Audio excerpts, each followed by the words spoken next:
اور ہوتا کیا ہے؟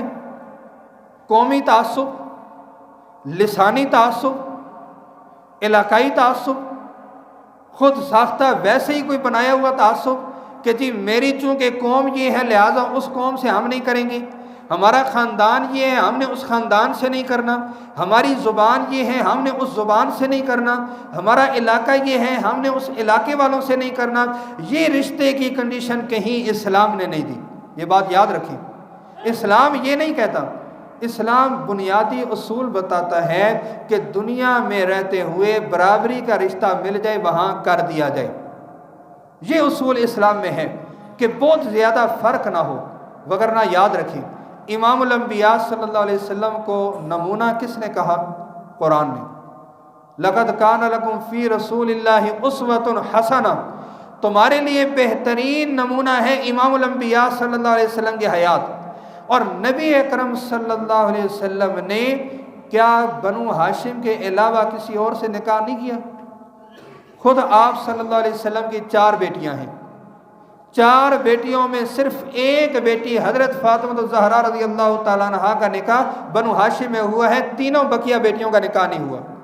بلکہ بنو امیہ اور بنو ہاشم کا جھگڑا زمانہ نبوت سے پہلے کوئی ڈکا چھپا نہیں ہے۔ بنو امیہ اور بنو ہاشم کا جھگڑا یہ ایک عرصے سے چلا آ رہا تھا۔ قبیلہ کون سا تھا؟ بنو امیہ۔ حضرت زینب کا نکاح بنو امیہ میں ہوا۔ خود نبی اکرم صلی اللہ علیہ وسلم نے ابو سفیان رضی اللہ تعالیٰ عنہ فتح مکہ کے موقع پر مسلمان ہوئے۔ یہ ابو سفیان اسلام سے پہلے غزوہ احد میں کفار کے سپہ سالار کے روپ میں سامنے آیا۔ یہی ابو سفیان اب یہ اسلام میں آئے۔ حضرت ابو سفیان رضی اللہ تعالیٰ عنہ کا تعلق بنو امیہ سے تھا۔ حضرت معاویہ رضی اللہ تعالیٰ عنہ حضرت عثمان حضرت ابو سفیان کے بیٹے ہیں، بنو امیہ سے تعلق رکھتے ہیں۔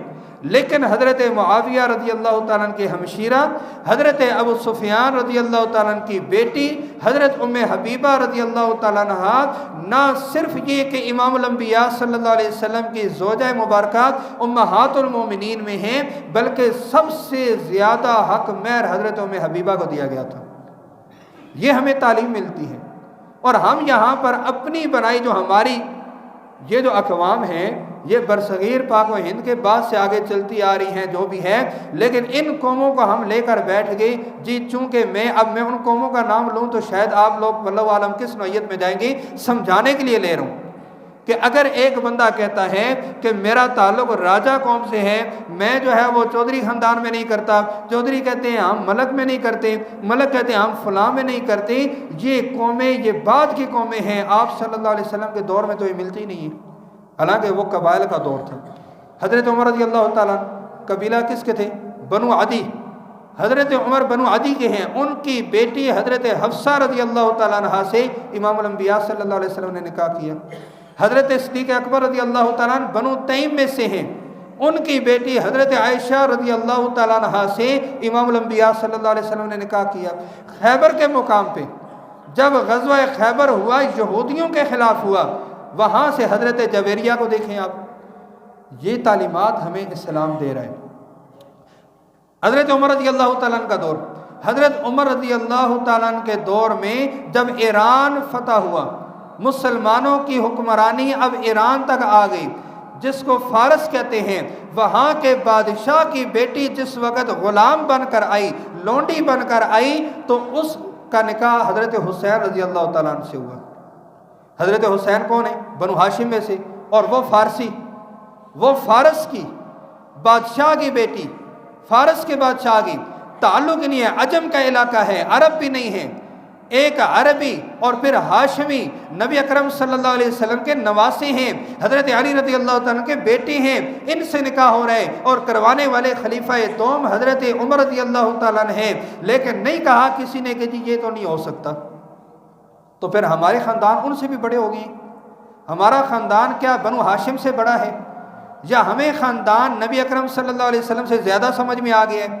یا ہمارا خاندان آپ علیہ السلام کے خاندانوں سے بہتر ہے؟ یا ہماری بیٹی حضرت محمد رسول اللہ صلی اللہ علیہ وسلم کی بیٹیوں سے اعلیٰ ہے؟ نہیں دیتا۔ یہ ہماری تعلیم بنائی ہوئی ہے۔ اور نقصان کیا ہوتا ہے؟ عمریں گزر گئی، بیٹیوں کی عمریں جا رہی ہیں، بیٹوں کی عمریں جا رہی ہیں، اور پھر حالات یہاں تک آتے ہیں، معاشرے میں زنا عام ہوتا ہے، کبھی کوئی گھر سے بھاگ رہا ہے، کبھی کوئی اس کوشش میں لگا ہوا ہے کہ جی میں اپنی مدد آپ کے تحت ہی اب کچھ کروں، اور پھر یہ والد اٹھ کھڑا ہوتا ہے، وہ جی غیرت کے نام پر اب مجھے یہاں پر زندہ رہنے کا حق نہیں، میں خود بھی مروں گا، اس کو بھی ماروں گا۔ غلطی اس کی ہے، اس لیے کہ اس نے یہ خود ساختہ قوانین کے تحت یہ معاشرے میں ایک فساد کا محرک بنا ہے، یہ سبب بنا ہے خود ساختہ قوانین کا۔